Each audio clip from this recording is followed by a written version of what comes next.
1959 की एक सर्द रात बर्फ से ढके यूरल माउंटेन्स में 9 पर्वतारोहियों की लाशें मिली।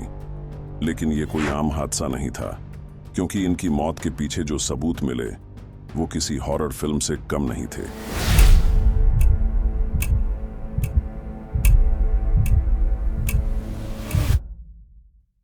यह कहानी है दयातलॉव पास की, जहां 9 अनुभवी ट्रेकर्स एक खतरनाक मिशन पर निकले थे, लेकिन कोई भी वापस नहीं लौटा। सबसे डरावनी बात, इनकी मौत का कारण आज तक कोई नहीं जान पाया।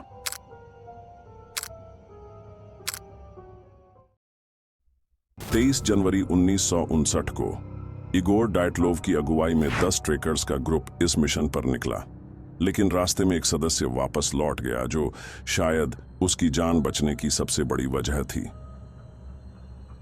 1 फरवरी की रात ग्रुप ने आखिरी बार अपने टेंट लगाए। उसके बाद जो हुआ वो अब तक एक रहस्य बना हुआ है।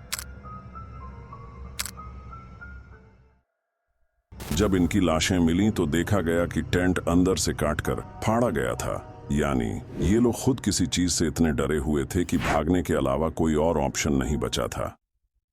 अब तक तो आपको ये कोई नॉर्मल एक्सीडेंट लग रहा होगा, लेकिन अब असली खेल शुरू होता है।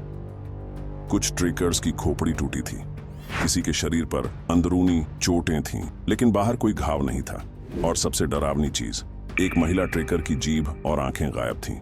कुछ लोगों के कपड़ों पर रेडिएशन मिला, यानी मामला सिर्फ मौसम का नहीं था, कुछ और भी था। अब सवाल ये उठता है, आखिर इन ट्रेकर्स के साथ हुआ क्या? क्या ये बर्फीले तूफान का शिकार हुए? लेकिन टेंट के हालात देखकर ये नामुमकिन लगता है। क्या उन्हें किसी अनजान शक्ति ने मार दिया?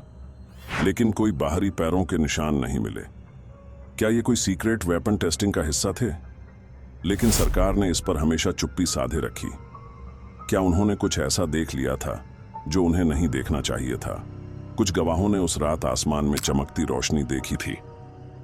सालों तक ये केस बंद पड़ा रहा, लेकिन 2019 में फिर से जांच हुई। सरकार ने कहा कि हवा का एक अनसुना पैटर्न इसकी वजह हो सकता है। लेकिन क्या ये सच है? आपको क्या लगता है, ये हादसा था या किसी छिपी हुई ताकत का खेल?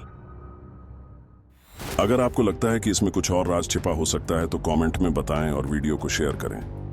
क्या पता कोई सुराग हमारे हाथ लग जाए। अब भी कुछ सवाल बाकी हैं। क्या ये केस कभी सुलझ पाएगा?